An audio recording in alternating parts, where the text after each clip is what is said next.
diante desse cenário, que muitas vezes é caótico, nós devemos ter a pregação do arrependimento nas nossas mãos. E é exatamente isso que nós vamos ouvir na noite de hoje. Por isso eu quero te convidar a abrir a sua Bíblia em Atos capítulo 2, a partir do versículo 14.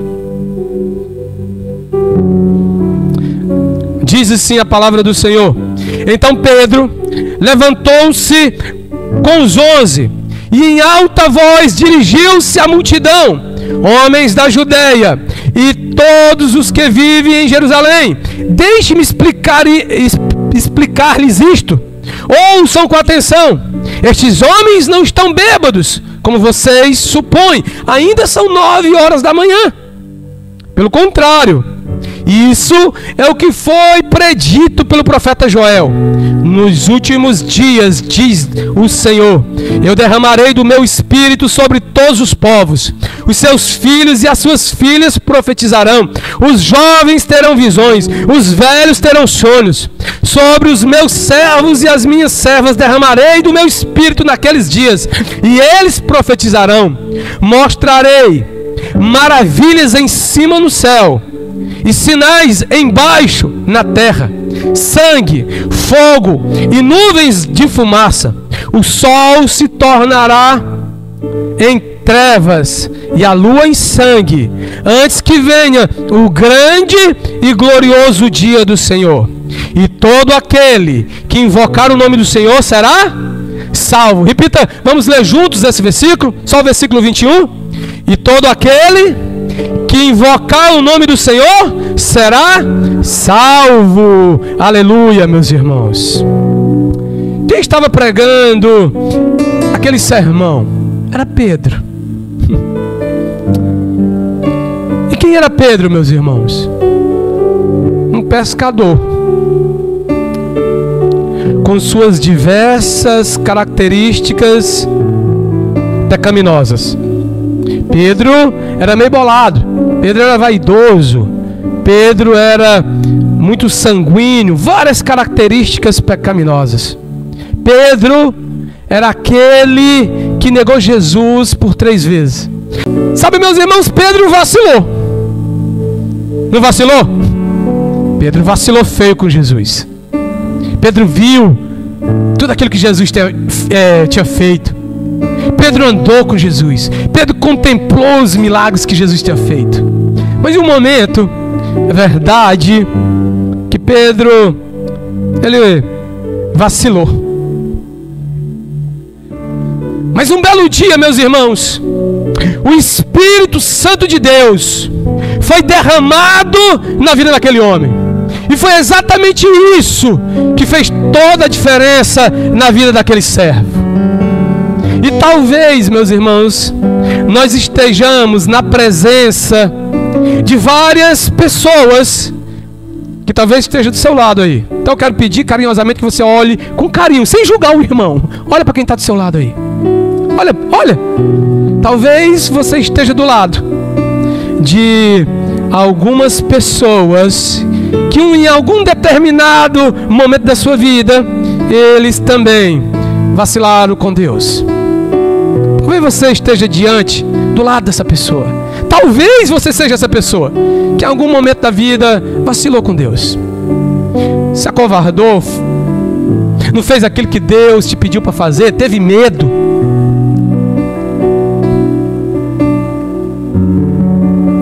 Sabe, meus irmãos, talvez nós não tivéssemos a mesma ousadia que Pedro teve para anunciar o Evangelho diante daquela multidão. Talvez, se fôssemos nós, também teríamos nos escondido diante daquela situação que o apóstolo Pedro estava vivenciando, correndo risco de vida. Mas tudo mudou. Tudo mudou, meus irmãos, quando o Espírito Santo de Deus veio na vida daquele homem. E eu creio que tudo mudou quando o Espírito Santo de Deus veio na sua vida. Talvez você não tinha coragem de anunciar o Evangelho. Talvez você nunca se deparou pensando que estivesse evangelizando aqui na comunidade da Rocinha. Mas sabe o que mudou na sua vida? O Espírito Santo de Deus soprou na sua vida. Você está cheio do Espírito Santo de Deus. E é isso, meu irmão, que faz a diferença na sua vida. Talvez você nunca se imaginou pregando o Evangelho, falando do amor de Deus, com ousadia, com coragem. E o que mudou? Daquela pessoa tímida, envergonhada, sem ousadia, sem coragem, o que mudou? O Espírito Santo de Deus, que agora habita na sua vida. Foi isso que mudou. É isso que faz a diferença. Amém? Oh, aleluia, Jesus. Alguém certa vez disse: nós não podemos nos definir a partir de quem nós éramos antes de Deus, porque nossa definição parte a partir de Deus em nós. É a partir de Deus em nós. O que conta não era aquilo que a gente vivia no passado. O que vai contar, o que vai valer, é a partir de agora, quando você está cheia do Espírito Santo de Deus. É isso que vai contar, é isso que vai valer. O que eu quero te dizer é que você não pode querer nada menos do que ser cheio do Espírito Santo de Deus. Saiba, meu irmão querido, que o dinheiro não pode te salvar. Saiba que outros deuses não podem te salvar. Saiba que você mesmo não pode salvar a ti mesmo.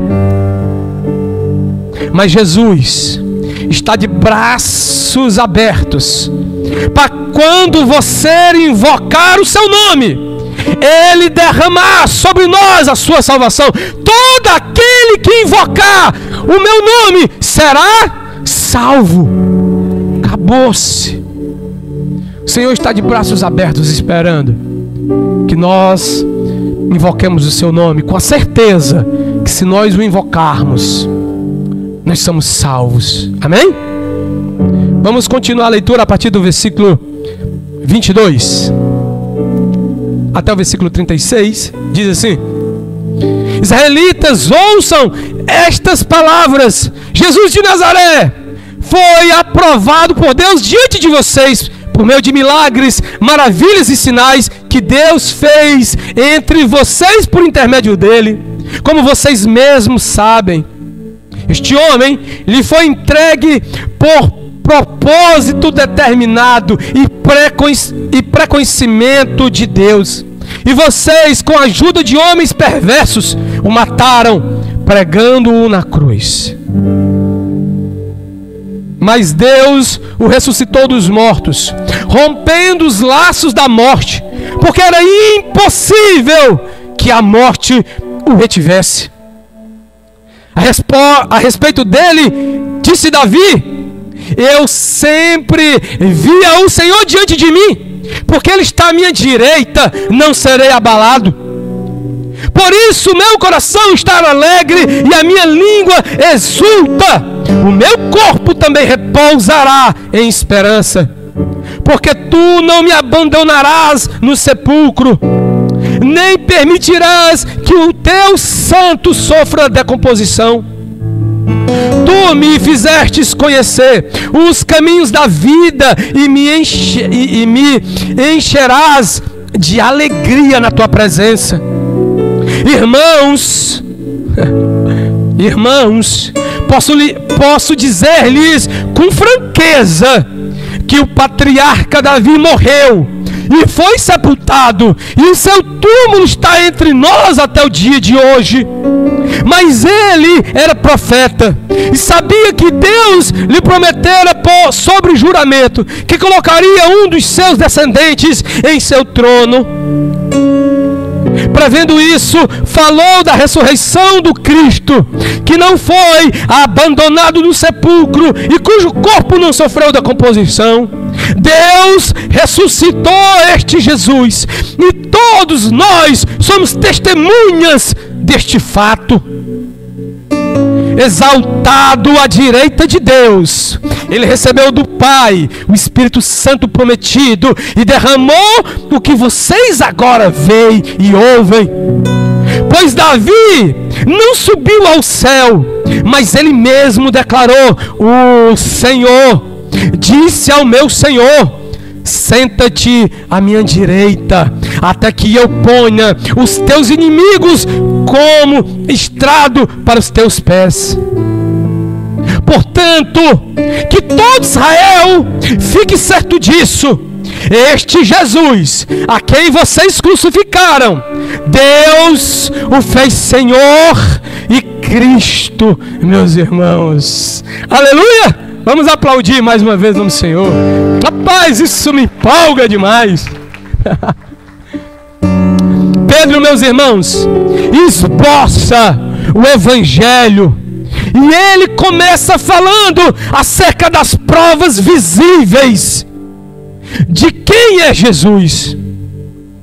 Pois vocês mesmos viram Jesus realizar milagres nunca antes vistos. Eles contemplaram, eles viram. O que Pedro estava dizendo, meus irmãos, era que Jesus não era uma hipótese. Jesus é fato. O que Pedro está dizendo para aquela geração perversa era que eles poderiam até tentar negar quem era Jesus, mas é inegável quem ele é. Pois os seus feitos, os feitos de Jesus, são grandiosos demais. E não tem como escondê-los, meus irmãos, porque Jesus dividiu a história. Ele dividiu. Havia uma história antes de Cristo e depois de Cristo. Conforme o que o apóstolo Pedro está dizendo, é que a cruz, meu irmão, não foi um acidente. A cruz não foi um acidente. A cruz fazia parte dos planos eternos de Deus. Posso ouvir um amém? Amém, meu irmão? A cruz fazia parte dos planos eternos de Deus, de tal maneira que quando olhamos para a cruz, temos a certeza, nós somos amados, meus irmãos. A cruz de Cristo nos dá a certeza do seu amor por nós. Mas Jesus não ficou preso no madeiro. Ele ressuscitou. E no terceiro dia ele venceu a morte. Ele vive. Amém? E durante 40 dias ele andou com seus discípulos, dando testemunho claro que a morte não podia vencê-lo. Ele quebrou a maldição do pecado, meus irmãos, para que eu e você tenhamos a vida eterna. A cruz não foi um acidente, meu irmão. Estava no plano de Deus. É a prova do amor de Deus, para que eu e você tenhamos a vida eterna. Amém? Depois de hoje, eu prometo nunca mais assistir a paixão de Cristo e ficar com pena quando Jesus foi para a cruz. Eu prometo. Porque eu assisto a paixão de Cristo e eu fico com pena. Não, é propósito, estava nos planos de Deus. Jesus se tornou homem para a cruz. Isso é forte, mas é verdade. Jesus se tornou homem para aquele grande dia, meus irmãos, para a cruz, para que nós tenhamos a vida eterna. Vamos ler o versículo 37 e 38. Diz assim: aquele povo ouvindo esse sermão de Pedro, e você vê que o sermão de Pedro é bíblico, tá, irmãos? Por isso que deve ser o esboço dos nossos sermãos. É bíblico. Pedrão estava pregando Bíblia, meu compadre. Não deu moleza para aquele povo, não. E quando aquele povo, quando eles ouviram isso, essas palavras até de certa forma fortes, verdadeiras, duras. Quando eles ouviram isso, os seus corações ficaram aflitos. Porque a palavra, ela nos confronta. Ela nos faz pensar, meu irmão. Ela nos faz pensar que tipo de crente nós somos e que tipo de crente nós queremos ser. Mas quando eles ouviram isso, os seus corações ficaram aflitos e eles perguntaram a Pedro e aos outros apóstolos: irmãos, o que faremos diante dessa verdade? Pedro respondeu: arrependam-se e cada um de vocês sejam batizados em nome de Jesus Cristo para perdão dos seus pecados e receberão o dom do Espírito Santo. Diante disso, diante desse evangelho exposto, aqueles homens e mulheres compreenderam que precisavam fazer alguma coisa, porque os milagres podiam atrair multidões, e a gente sabe que atrai, mas apenas a genuína pregação do evangelho salva o pecador.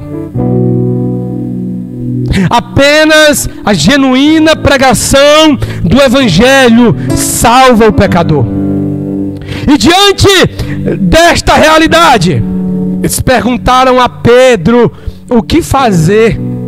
E Pedro responde a eles dando 3 coisas. A primeira é: arrependam-se dos seus pecados. Sabe, meus irmãos, não existe salvação genuína sem arrependimento genuíno. Jesus não veio dar um upgrade na sua vida. Ele veio para te chamar ao arrependimento dos seus pecados. Jesus, ele veio para chamar o pecador ao arrependimento. Segunda coisa, ele diz: sejam batizados. Você precisa entender, meus irmãos, e domingo nós tivemos aqui batismos. Então você precisa entender que batismo não é um ato religioso, meu irmão. Não é para que você se torne membro de uma igreja local. Batismo é um ato de fé. O batismo deve ser acompanhado de arrependimento. Se eu me arrependi, então eu devo ser batizado. É simples assim. Se você se arrependeu, meu irmão, de seus pecados, você está apto ao batismo. Batismo tem que estar associado ao arrependimento de pecado. Não adianta você descer as águas se você não morreu para esse mundo ainda. Se você vive na carnalidade, no pecado, se você vive na imoralidade sexual, não se arrependeu. Batismo é um ato de fé e está atrelado ao arrependimento de pecado. Quem está apto para se batizar? Todos aqueles que dão fruto de arrependimento. Arrependimento está associado ao batismo. E a terceira coisa que Pedrão fala é que eles recebam o dom do Espírito Santo. O que Pedro está dizendo é que o Espírito Santo, meu irmão, não é um troféu para pessoas especiais num lugar especial, como já dizia Naldo Bene. Um lugar especial para pessoas especiais. O Espírito Santo é a promessa de Deus dada a todo crente. Se você é crente, se você se arrependeu dos seus pecados, se você confessou a Cristo como o único e suficiente Salvador, se você já fez a sua pública confissão de fé, você já tem, você é selado pelo Espírito Santo da promessa. Amém? Vamos aqui para o versículo 39 até o 41, para que a gente já estejamos caminhando aqui para o final. Veja como isso é forte, irmão. Pois a promessa é para vocês, para os seus filhos e para todos os que estão longe. Tem alguém longe na sua família, na sua casa? A promessa de Deus vai alcançá-los também. Amém? Para todos quanto o Senhor, o nosso Deus, chamar. E o vento sopra onde quer, meu irmão. Ele chama quem Ele quer, quando Ele quer. Com muitas outras palavras o advertia e insistia com eles: salvem-se desta geração corrompida. Os que aceitaram a mensagem foram batizados, e naquele dia houve um acréscimo de cerca de 3.000 almas, meu irmão, para a glória de Deus. Amém? Pedro, meu irmão, ao fim dessa mensagem, está dizendo aos seus ouvintes, como eu estou dizendo para você nessa noite: Deus tem promessa para você. Amém? Posso ouvir um amém? Eu quero que você me ajude a pregar também nessa noite. Deus tem promessa para você. Agora você vai olhar para quem está do seu lado e vai dizer: Deus tem promessa para os seus filhos. Diga, profetiza com fé na vida do teu irmão. Deus tem promessa para você. Deus tem promessa para os seus filhos. Deus tem promessa para a sua família. Deus preparou planos de paz para todos nós, meus irmãos. Amém? Glória a Deus, aleluia. Creia nessa promessa, meu irmão. Creia nessa palavra. Deus não esqueceu de você. Deus não esqueceu da sua casa. Deus tem promessa para todos nós.